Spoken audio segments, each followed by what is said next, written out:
Assalamualaikum warahmatullahi wabarakatuh.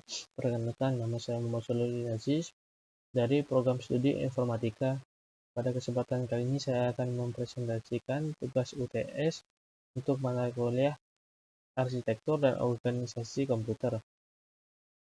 Pembahasan presentasi pada kali ini yang pertama adalah arsitektur dan organisasi komputer, yang kedua komputer, yang ketiga sistem bus, yang keempat memori komputer, yang kelima memori cache.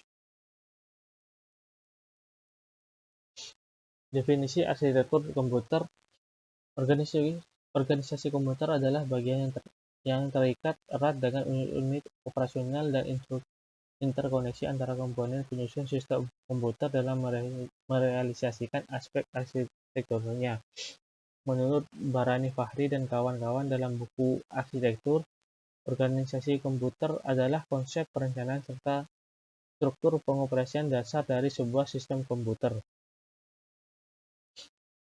Computer Based Information System atau CBIS. Definisi sistem informasi berbasis komputer adalah sistem informasi yang menggunakan komputer dan teknologi komunikasi untuk melakukan tugas-tugas yang diinginkan. Jenis-jenis tugas dalam CBIS yang pertama adalah SIA berfokus pada data, SIM berfokus pada informasi, DSS atau SPK berfokus pada keputusan, OA berfokus pada komunikasi, IS berfokus pada konsultasi. Fungsi komputer yang pertama sebagai input data, yang kedua sebagai data processing, yang ketiga sebagai data storage, dan yang terakhir sebagai data output. Dalam mendeskripsikan sebuah fungsi komputer ada dua pendekatan, yaitu yang pendekatan pertama dari level paling rendah ke level tertinggi, yang kedua dari gambaran paling umum kemudian mengerucut ke bagian-bagian subsistem.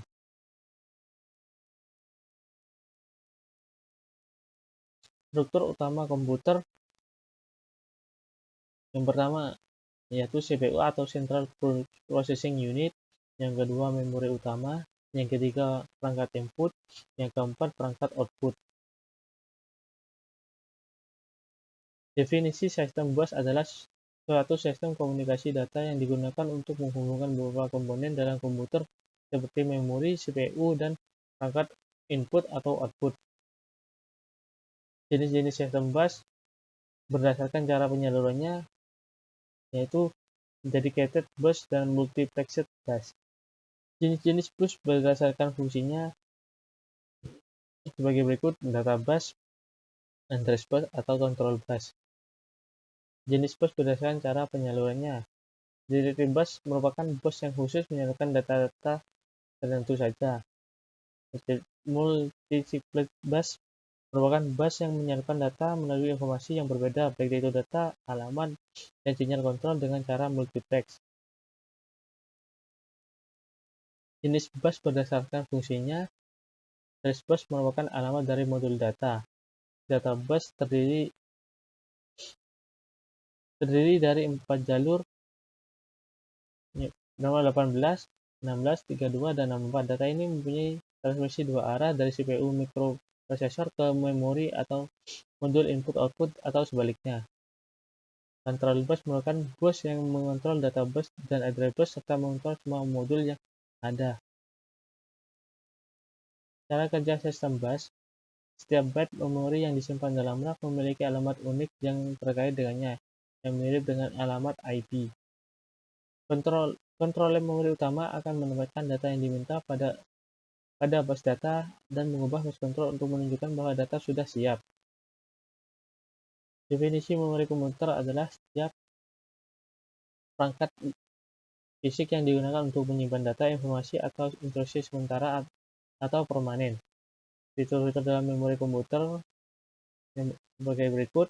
Pertama, lokasi memori, kapasitas memori, metode akses, unit transfer, kinerja memori, tipe material fisik, sifat memori. Fitur dalam memori komputer. Lokasi memori. Fitur ini memiliki lokasi memori di komputer, apakah internal atau eksternal. Kapasitas memori adalah fitur yang paling penting dalam komputer. Kapasitas menyimpan dapat bervariasi dalam memori eksternal dan internal. Yang ketiga, metode akses adalah fitur fitur memori komputer yang mengenai cara komputer membaca dan menulis data pada memori. Yang keempat, unit transfer. Seperti namanya, unit transfer mengukur kecepatan transfer bit yang dapat dibaca atau ditulis dalam di dalam atau di luar perangkat memori. Yang kelima, kinerja memori umumnya dibagi menjadi 3 bagian, yaitu waktu akses, memory cycle time, dan transfer rate. Yang keenam, tipe material fisik. Umumnya memori komputer dibuat oleh material fisik yang berbeda, misalnya bahan yang dipakai pada dalam tidak sama seperti material yang digunakan untuk membuat hard disk. Sifat memori, fitur ini menentukan perilaku fisik memori seperti memori volatil, non-volatile, atau non-erasable. Jenis-jenis memori komputer: memori primer, memori cache, memori sekunder, dan memori register. Memori primer juga dikenal sebagai memori utama sistem komputer yang berkomunikasi langsung di dalam CPU, auxiliary memory, dan cache memori. Memori utama dibagi lagi menjadi 2 bagian, yaitu RAM atau Random Access Memory, serta ROM atau Read Only Memory. Memori sekunder adalah ruang penyimpanan permanen untuk menampung sejumlah besar data. Memori sekunder juga dikenal sebagai memori eksternal yang mewakili berbagai media penyimpanan seperti hard drive, USB, CD, flash drive, dan DVD. Berikut ini adalah karakteristik memori sekunder. Kecepatannya lebih lambat dari memori primer, data yang disimpan tidak hilang karena sifatnya non-volatile, dapat menyimpan koleksi besar. Semua data yang disimpan dalam memori sekunder tidak dapat hilang karena merupakan tempat penyimpanan permanen.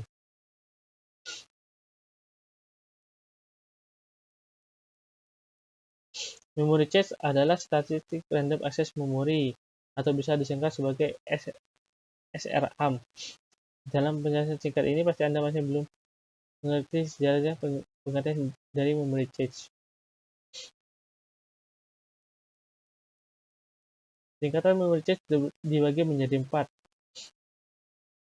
Yang pertama adalah internal cache atau level 1 adalah memori yang terpasang pada internal prosesor.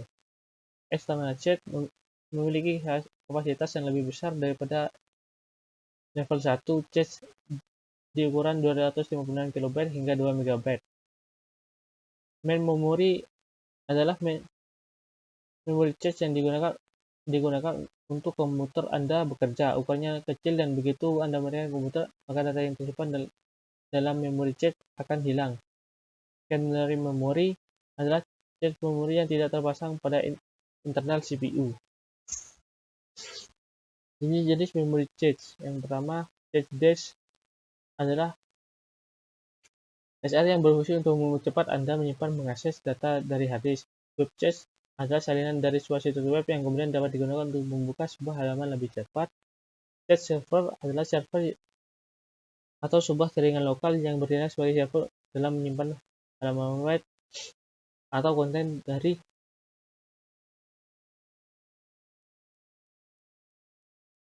untuk yang bertindak sebagai